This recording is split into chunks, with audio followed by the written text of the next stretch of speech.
Bonjour, bienvenue à Oyo, au Congo-Brazzaville, pour une interview exclusive avec le président de la République, Denis Sassou Nguesso. Monsieur le Président, merci de nous accueillir. C'est moi qui vous remercie, qui ai fait le déplacement jusqu'ici. Monsieur le Président, ça fait très longtemps que vous ne vous êtes pas exprimé. Cela fait 1 an, suite à votre réélection contestée par l'opposition, par la communauté internationale. On sait qu'avant ça, vous aviez organisé un référendum pour changer la Constitution. Ça vous a permis de vous représenter. Depuis, il y a une crise sécuritaire, notamment dans la région du Poul. Est-ce que vous pouvez nous dire si aujourd'hui, vous pensez que le Congo va sortir de cette crise post-électorale? Vous parlez de crise post-électorale. C'est le moment de dire qu'au Congo, il n'y a pas de crise post-électorale. Vous avez parlé du référendum, de l'élection présidentielle.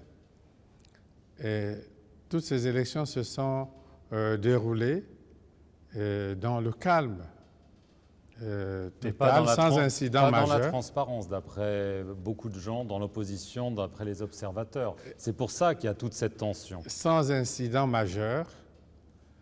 Et les règles de l'organisation de l'élection étaient telles que personne ne pouvait se plaindre puisqu'il a été donné à chaque candidat d'avoir un représentant dans chaque bureau électoral. Chaque candidat devait avoir un représentant dans chaque bureau électoral. Donc vous niez les accusations de fraude, de scrutin? Je n'ai pas besoin de les nier, je donne les faits. Depuis, Monsieur le Président, il y a quand même un gros problème sécuritaire dans la région du Poul. On parle de plusieurs dizaines de milliers de personnes qui sont déplacées. Personne ne peut vraiment s'y rendre à part les forces de sécurité. Les organisations des droits de l'homme craignent qu'il y a de nombreux abus des droits de l'homme de la part des forces de sécurité. D'un autre côté, on sait qu'il y a les forces du pasteur Ntoumi. Est-ce que vous pouvez nous dire aujourd'hui quelle est la situation sécuritaire dans cette région si volatile? Bon, il faut d'abord dire qu'il n'y a pas de crise politique ni de crise post-électorale dans le Poul. Monsieur Binsamou, qui s'est rendu coupable d'exactions graves sur les populations civiles, à Brazzaville comme à l'intérieur du Poul, et qui a détruit quand même de nombreux édifices publics et privés, et qui s'est retranché dans une partie du Poul pour échapper à la justice, et qui a pris, je dois le dire, en otage des populations civiles dans le Poul pour en faire des boucliers humains. Alors, Binsamou et ses milices ne sont que des bandits qui sont recherchés par la justice. Et donc... Mais comment est-ce que vous expliquez qu'au bout d'1 an, les forces de sécurité, l'armée, malgré les moyens employés, n'arrivent pas à mettre hors d'état de nuire ce que vous appelez une bande de bandits? C'est quand même inquiétant pour la sécurité du pays que des choses comme ça puissent se passer selon votre récit. Oui, ce n'est pas seulement mon récit, c'est les faits. Seulement, vous dites que cela traîne, oui. C'est parce que cette espèce de guerre asymétrique que développent les miliciens de Binsamou dans le Poul et prennent les populations comme un bouclier humain complique la tâche de la force publique. Quand est-ce que vous pensez que la force publique reprendra le contrôle du Poul, effectivement? Mais elle a en réalité le contrôle du Poul, sauf qu'elle n'est pas encore arrivée Quand? à arrêter Toumi et les autres bandits, ben, vous voyez, c'est une opération délicate. Mais il n'y a pas de doute que la force publique va s'organiser pour attraper Toumi et ses lieutenants et les mettre à la disposition de la justice. Est-ce que vous êtes prêt à négocier avec lui?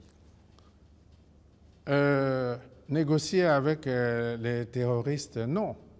Que dites-vous à propos des critiques sur les exactions des forces de sécurité? On a vu un rapport récent du département d'État américain qui parle d'assassinats, de torture, dans le Pool notamment, en raison de ces opérations. Est-ce que c'est quelque chose dont vous êtes conscient, que vous comptez empêcher, punir? Bon, je ne peux pas empêcher quelque chose qui n'existe pas. Je peux vous dire, vous êtes ici au Congo, vous êtes journaliste, et si vous aviez le temps, je vous aurais donné l'occasion de vous rendre dans le Pool.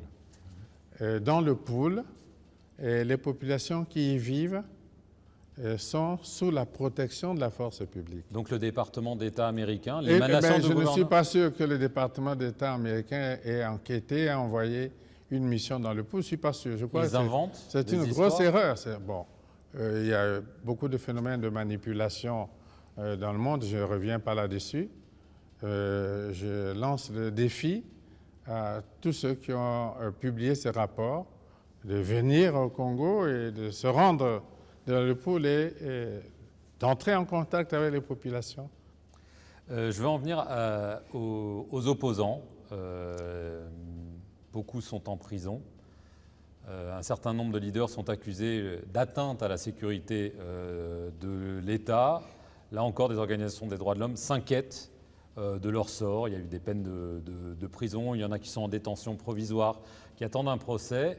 Et ça donne un petit peu l'impression que tous ceux qui ont voulu se présenter contre vous à ces élections controversées sont aujourd'hui, d'une certaine façon, punis et se retrouvent derrière les barreaux, et ça inquiète. Quelle est votre réponse? Bon, disons que les responsables qui sont aujourd'hui entre les mains de la justice ne le sont pas parce qu'ils sont des personnalités politiques. Ce ne sont pas des prisonniers politiques. Ils ne sont pas des prisonniers politiques. Et la plupart d'entre eux ont pris part à l'élection présidentielle.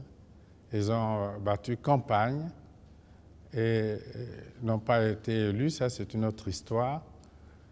Mais ils sont des prisonniers de droit commun parce qu'ils ont été rendus responsables d'actes extrêmement graves. Parce qu'il n'y a pas de chasse aux sorcières déguisée derrière. Mais tous les autres candidats à l'élection présidentielle, vous êtes ici au Congo, vous pouvez constater qu'ils sont libres. Est-ce que les élections à venir que vous avez mentionnées, législatives, se dérouleront dans de meilleures conditions de transparence? On se souvient que l'élection présidentielle, par exemple, il y avait eu ce qu'on a appelé une sorte de blackout pendant quelques jours, qui avait fait en plus planer le doute. Est-ce que vous pouvez donner des garanties que cette fois-ci, une meilleure transparence sera assurée sur la préparation et le déroulement de ce scrutin? Bon, vous parlez de blackout? Non. Et je vous ai dit tout à l'heure que l'élection s'est déroulée de la manière la plus ouverte possible.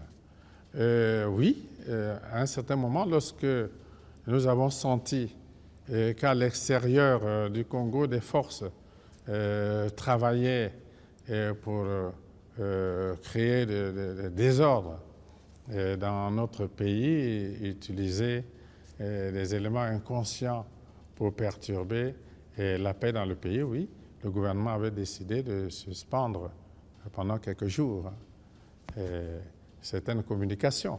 Mais cela n'avait aucun rapport avec l'élection elle-même. Il y avait une vraie menace?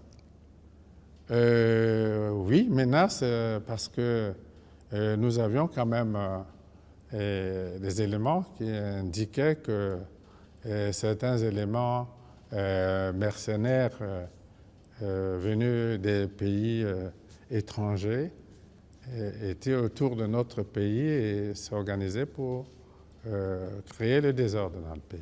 Si je comprends bien ce que vous dites qu'il y avait une volonté orchestrée depuis l'étranger à travers des mercenaires pour vous renverser? Établi, et nous aurons la possibilité de le prouver. Bientôt. J'espère. Autre dossier dont vous êtes en charge au sein de l'Union africaine, la Libye. La situation est extrêmement instable. L'Union nationale semble être un vain mot. Est-ce que vous êtes véritablement inquiet de la situation sécuritaire en Libye et de l'impact, évidemment, que ça a dans la région, dans la sous-région en tout cas? Bon, inquiet, je crois dans le cas de la Libye, parler seulement d'inquiétude, c'est un euphémisme. Parce que la Libye, c'est le grand drame depuis 2011. Je crois qu'en Méditerranée, ce matin, on est au milieu de l'année, bientôt au milieu de l'année 2017. On dit que les migrants en Méditerranée, déjà au milieu de l'année 2017, sont plus nombreux que ceux de toute l'année 2016. Nous travaillons pour tenter d'obtenir la tenue d'une grande réunion avec toutes les parties, pas seulement le maréchal Haftar et Sarraj ou Aquila, mais tous les autres, les responsables de tribus, les Libyens à l'étranger. Nous ne perdons pas espoir, et parce que nous savons que le peuple libyen aussi fait confiance à l'Union africaine dans cette démarche. Nous pensons que nous pourrons réussir l'organisation d'une grande rencontre de tous les Libyens pour la Est-ce que ça inclut aussi les anciens kadhafistes, dont le fils, par exemple, Saïf al-Islam? Aussi. Et nous prenons contact avec tous, parce que nous pensons qu'en Libye, il faut une solution politique. Nous prenons contact, oui, y compris avec le fils Saïf Islam et d'autres dirigeants libyens à l'étranger. Et nous le faisons de façon transparente, de toute façon. Alors, en France, justement, on va en venir à ce qui s'est passé au mois de mars. Votre neveu, Wilfried Nguesso, a été mis en examen pour, je cite, blanchiment de détournement de fonds publics dans l'affaire dite des biens mal acquis qui dure depuis une décennie. En août de l'année dernière, 2 immeubles en banlieue parisienne ont été saisis. On a notamment parlé des comptes de la Société congolaise des transports maritimes, la Socotram.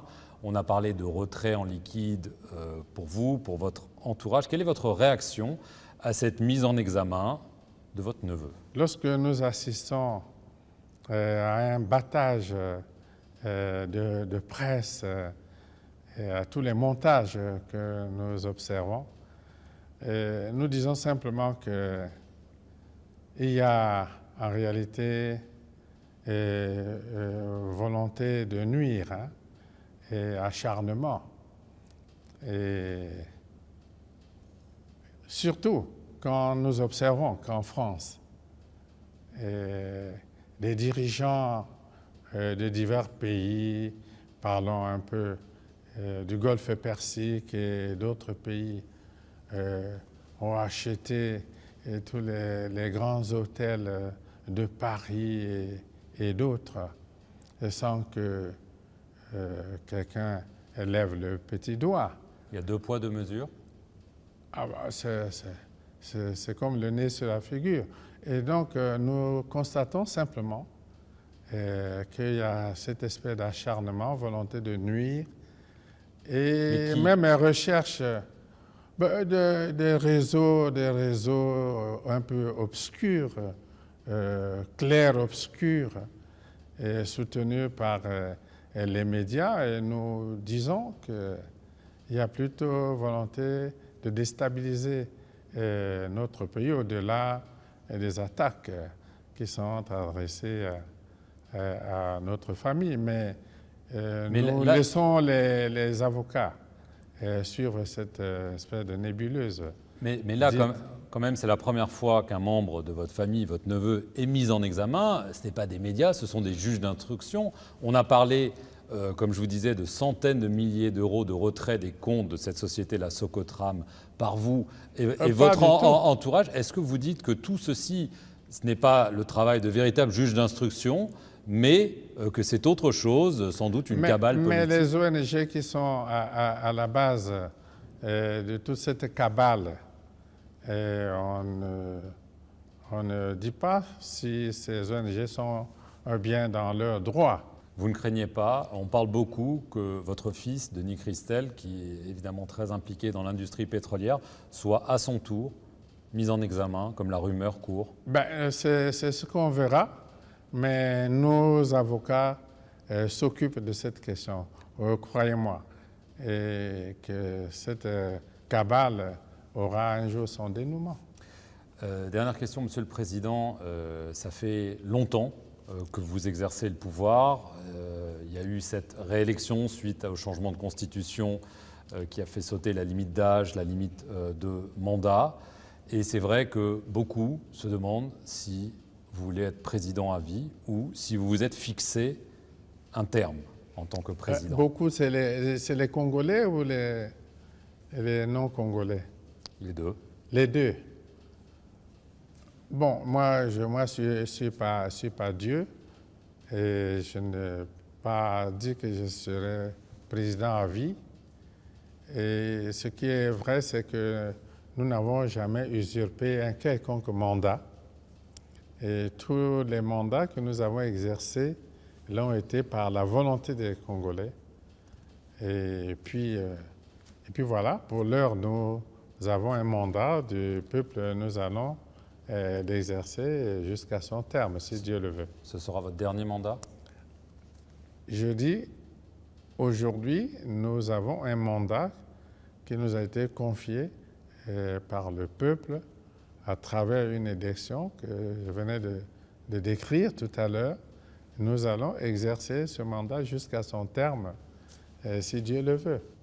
Merci beaucoup, Monsieur le Président, d'avoir répondu à toutes nos questions. Merci à vous d'avoir regardé cette interview exclusive depuis Oyo, au Congo-Brazzaville.